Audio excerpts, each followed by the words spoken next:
always whatever it can be. I love to talk to whoever, wherever, whenever about whatever. There are no stipulations.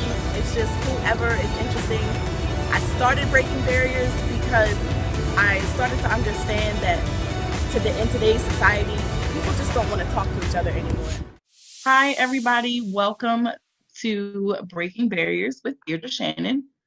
I'm sure you guys are seeing me, I guess, in a different light today. I'm kind of in a chill mood today, honestly. I just not too long ago got off of work. So whatever, you guys will see my scrub tops, all the things. I work at a veterinary hospital, so I get to rub on cats and dogs all day and puppies and kittens. Yeah, it's great. Anyways, I just want to say, hey, what's up? See how you guys are doing. I know that last week I spoke to you briefly about Aunt Jemima, and I was saying that, like, I'm been pretty open with you guys. I tell you all the time, like, there's a lot I don't know, there's a lot of stuff I haven't experienced, and that I'm struggling. I'm struggling with what's going on in the world. I'm struggling with this whole, Black Lives Matter movement. Not that I'm not in support of Black lives, clearly, but I'm on the fence about a lot of things because I have grown up so much differently than other people, and I've seen Black and white people in a much different light, a different perspective. So, I'm struggling. So, but anyways, I said I was going to talk about some things in the sense of, like, if I'm going to talk about things, it's going to force me to do some more research on the things that I'm talking about, because I don't want to be ignorant. And I feel like ignorance is the biggest part, not biggest part, biggest problem in our world today is just sheer ignorance. And I don't want to be an ignorant person anymore. So I definitely did some research on the whole Aunt Jemima situation. And I was pretty blown away about learning the stories of what's behind Aunt Jemima and things like that. So back in the day, Aunt Jemima was definitely, I guess, a depiction of what white people pictured all Black women to be, and they had a name for that, which was Mammy. And that kind of brings me to, I don't know if you guys ever seen Gone with the Wind, but in Gone with the Wind, the main character had a head mistress or a head slave of the house. And one of the famous lines, actually, I believe she's one of the first Black actors to win an Academy Award for that, was the young lady who portrayed the slave in Gone with the Wind. And one of her famous lines was, "I don't know nothing about birthing no babies." And um, in the movie world, that's like a historic thing, and it is great that she was the first Black woman to win an Oscar, but at the same time, it's kind of like I don't want to take away the fact that she won an Oscar. That's a huge, huge honor. That's an Academy Award, I mean, which is humongous.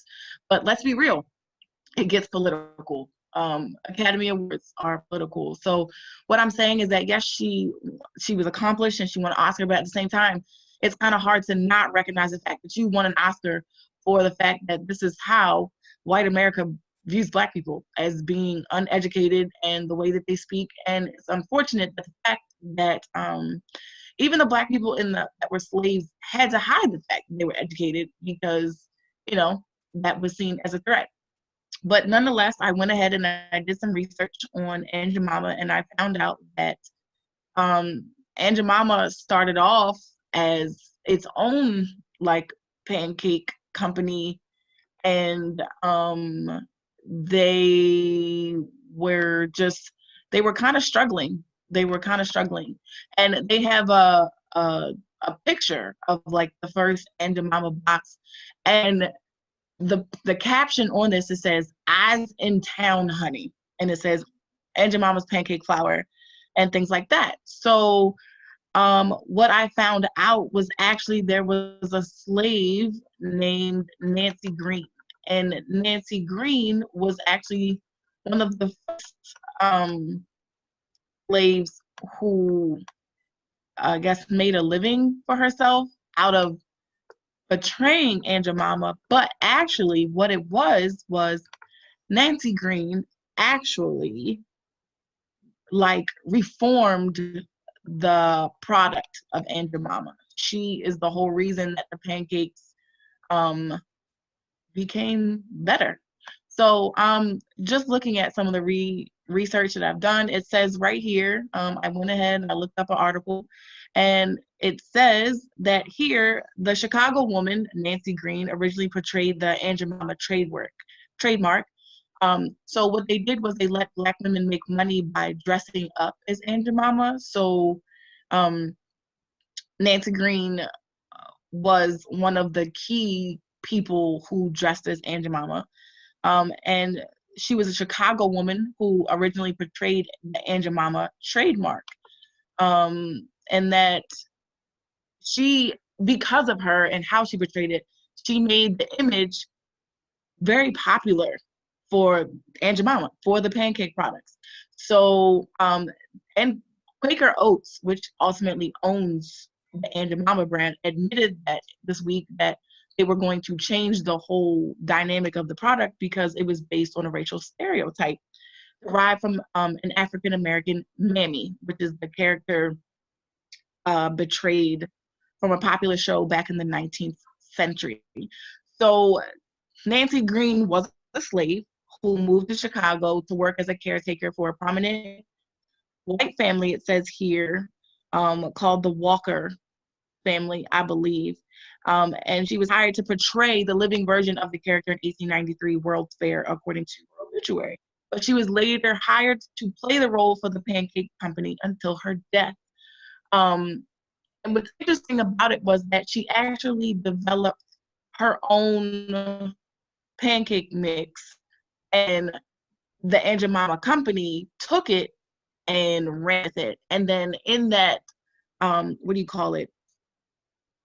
Like advertisement. Oh, I can't think, you guys.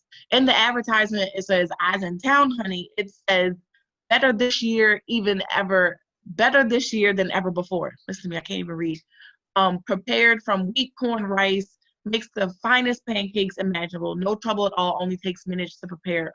All grocers sell. So what's going on here, though, is that Nancy Green was the person that was responsible for making Aunt Jemima pancakes better. So she was the actual woman who first started betraying Aunt Jemima, or one of the many women. And then there was another woman who came along, and her name was Lillian Richard. And Lillian Richard was also another woman who was hired to play and demonstrate this Aunt Jemima brand. This was how there was like 12 women total that portrayed Aunt Jemima, and they would dress up the way she did with her hair, but it was a character.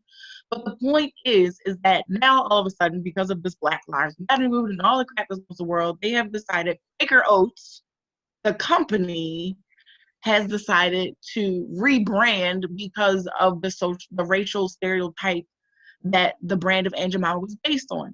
However, there's another side to this. Nancy Green broke barriers.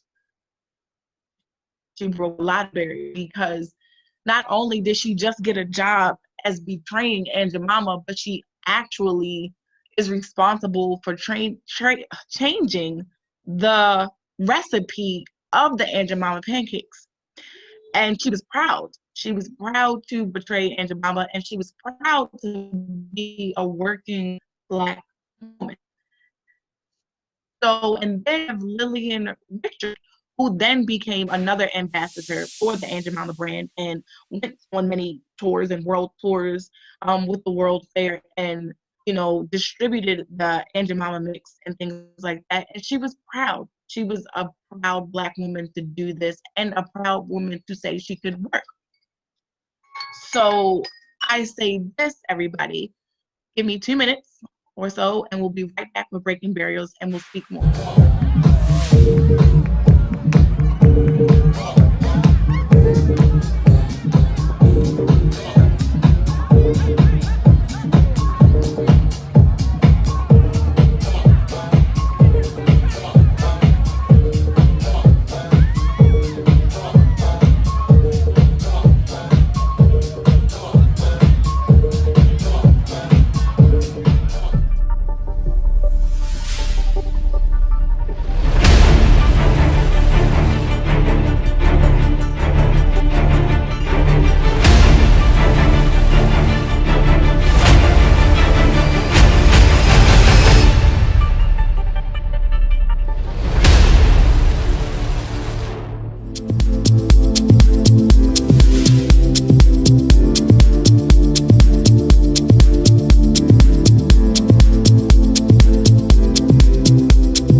Hey guys, we're back with Breaking Barriers, and I was just talking about again the Aunt Jemima brand. So I'm talking about the fact that Nancy Green, who was the original woman who was a slave, who became an ambassador for the Aunt Jemima pancake brand, who was actually responsible for changing the whole recipe and making it better to the awesome freaking pancakes that we have today, or have had for generations and generations and generations to come.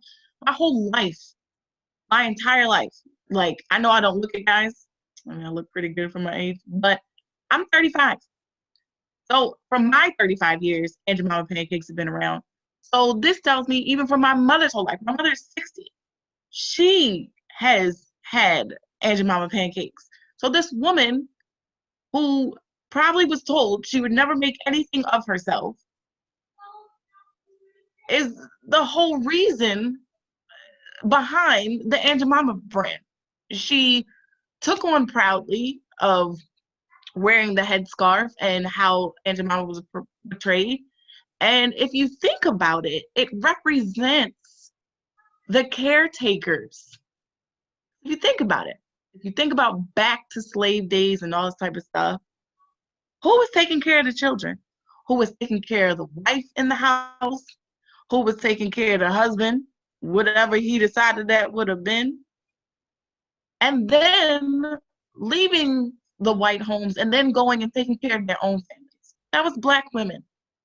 Black women. Black women were wet nurses. We can get into that later, but nursing white women's children because they didn't want to deal with it so they could get their figures back. Cooking, cleaning, raising the children that they had been nursed. And if you think about it, how this Black Lives Matter movement has supposed to come along and created a change, things are changing. Things are definitely changing. But now it's to the point where it's like, with this change, with this movement, which is supposed to be something good, I'm not saying that it isn't. I'm saying we have now erased or are erasing the legacy of two women who were proud of what they did in life. They were proud of the barriers that they broke as Black women, leading a life that they never thought they would. Nancy Green was a slave who became a person who changed an entire company's recipe. And even though she had to walk around as Aunt Jemima, she was the reason why the pancakes tasted so good. She was the reason why everybody got to experience the new recipe. And then for Lillian Richard to come along, to be proud that she was able to go from where she came from, which is, I believe, in Hawkins, Texas, and she was able to go to Dallas and to get a job as a young Black woman and to support herself and to be able to travel around the world as a Black woman and be able to support and leave a legacy for her family. The Richards family is proud that Aunt Lillian portrayed Aunt Jemima. And so it's interesting because here in this article, the niece of Lillian Richard had something I thought was fantastic. Her name is Vera Harris.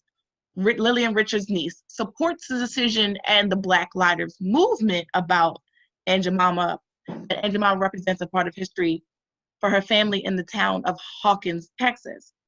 But she said, erasing my Aunt Lillian Richard would erase a part of our history, says Harris, who serves as a family historian for the Richard family of Hawkins. All of the people in my family are happy and proud Aunt Lillian and what she accomplished. So she said, you know, even though, you know, she kind of, I guess, somewhat supports the decision of Quaker Oats, you know, acknowledging the fact that, you know, it was based off of a insensitive stereotype, she still doesn't want to erase the legacy of what her aunt has done or what her aunt did or what Nancy Green did. She said, I think my aunt was excited about, first of all, it was a job. It was a job and it was a paying job. And she said she would go around to give demonstrations at fairs And it was something that she was able to do without having to take care of somebody or to cater to somebody or, or to jeopardize her body at the time. Because we all know that was, and still is a thing today, just being a woman. She said to keep her aunt's legacy alive, she says her family hopes that Quaker Oats comes out with a commemorative box to recognize the many women who betrayed Aunt Jemima. Because remember, I said there was 12 women. There was 12 main women who were called ambassadors who represented the Aunt Jemima brand and the character. And they said the back of the box could list their names and put a spotlight on one of the women each month. I think that is absolutely fantastic. I think that is absolutely amazing and that they should. Because instead of just saying, oh, we've been incredibly racist for all of these years, let's rebrand what we're doing and take everything off the box, why not put a spotlight? Put a spotlight on Nancy Green and what she did and what she accomplished. And the fact that because of her, Aunt Jemima pancakes taste so good. Put a spotlight on the fact that this was Lillian Richards' job that was paying and supporting her and showing the generations of children and relatives that she was being raised around or help raising or influencing raising or even, leaving a gift to little Black girls today. She got out there and she was able to support herself and she was able to travel the world while she did it. I mean, if that's not breaking barriers, I don't know what is. And I think that with all of this Black Lives movement, Black Lives Matter and this movement and everything like that, don't erase what we have actually accomplished. So, because now it's going into like sensitivity, kind of like the dare I say it, Me Too movement. Because like, if you think about it, if we keep going in the direction that we're going, guys, like stand-up comedians will never have a job again. Not if everything they say is going to offend everybody, and that's what is going on. Like, HR and corporations have been having field days for the past couple of years with the Me Too movement and now the Black Lives Matter and the LGBTQ community. Like, it's crazy. It's nobody is saying that these people shouldn't feel respected. That's not what I'm saying. But I'm also saying that we're supposed to be a country of freedom of speech. That's what we're supposed to be based off of. But it's getting more and more and more that we can't say anything that we want to say. So we'll be right back with Breaking Barriers.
Welcome back, guys, to Breaking Barriers. And as I was just saying, that like it's getting to the point where we're not going to be able to laugh. We're not going to be able to joke. We're not going to be able to have our freedom of speech, which is supposed to be something, one of the biggest things about this country and what it was founded on, this country of America and us being able to have freedom of speech. It's being taken away. It's being taken away left and right. And left and right, you see all of these news headlines with so and so didn't apologize. So now, da, da, da, da, da, da. Well, if we have a freedom of speech, we can say whatever the hell we want to say. You know how many people have lost their jobs because technically there is no freedom of speech? There is. In fact, Nick Cannon just got fired from Viacom, CBS, because they said he was anti-Semitic, and he wouldn't apologize for being anti-Semitic. So, again, you know what? That's the next thing we're gonna have to research, because I saw the article, I glanced over it, but I didn't like dive into it because honestly, I have 3 children and they interrupted me. But that's besides the point.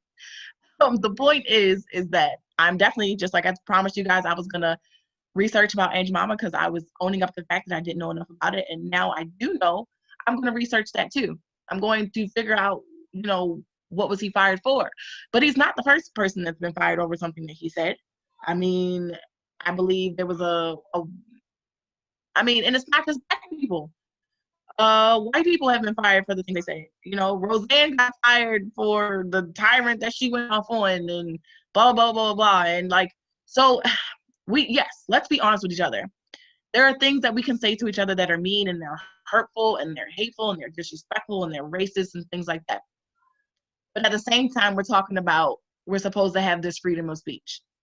So I need us to make up our minds. Either we're going to have freedom of speech and we're going to live amongst ourselves and get along as we've been getting along, kind of, or we're going to allow all of these people, like if you say certain things that can't be said and blah, blah, blah, blah, we're going to get it to the point where our society is going to have to live in this little bitty box, a box that next thing you know, they're going to tell us what we can say. They're going to tell us how we can dress. They're going to tell us where we can eat.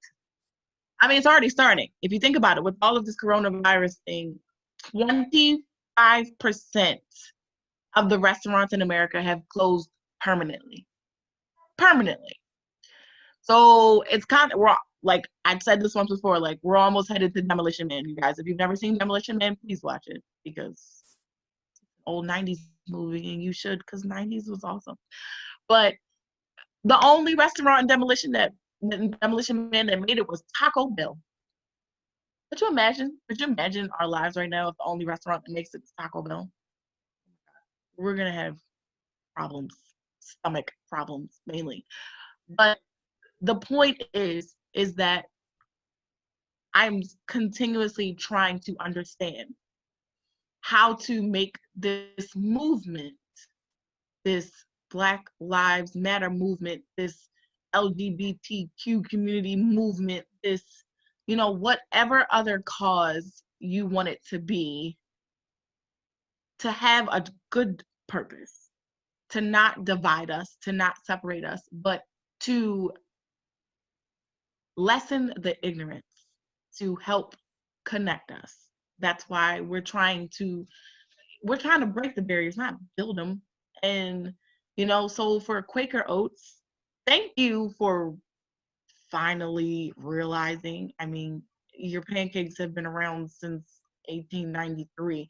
So now in 2020, you want to change the racial stereotype about your product? But by doing that, you're erasing all of the accomplishments of those women. So I think you should take Miss Vera's advice, the niece of Lillian Richards, and I think you should put a spotlight on the amazing Black women of the world who have continued to be the caretakers of not just white America, of America. And do that. Put little stories or snippets on the back of your box to show or to explain or to educate the world, not just little Black boys and girls, but the world, anybody that buys your pancakes, about the strong Black women who created your product and made it what it is today. You want to make a change, you want to do something, you want to be a part of the Black Lives Matter movement, do that. Stand up for that. Stand up for their legacy. Stand up for what they were able to do. Stand up for the fact that they were unicorns. And I say that strongly, unicorns, because what Nancy Green and Lillian Richards did, and during the time that they did it in, was unheard of and unimaginable. And they made it a reality. So idolize that. Instead of betraying Aunt Jemima, put a picture of Lillian Richards and Nancy Green on your boxes and put their stories on the back of your boxes. And there you go. Still make money off of the pancake mix that you've been making off for many, many years. I thank you guys for entertaining my thoughts this week. This is Deirdre Shannon with Breaking Barriers. I'll see you guys soon. It all started when I used to commute I was born and raised in Baltimore, Maryland, and I used to commute to DC for work for 5.5 years. And I noticed on the commuter train, no one wanted to speak to each other. No one wanted to sit by each other. Nobody wanted to touch or rub elbows. And I got to the point where I was like, you know what? We got to get back to talking to each other. Everybody gets so caught up in celebrity stories and what celebrities are doing and trying to keep up with the Joneses. But that's not what Breaking Barriers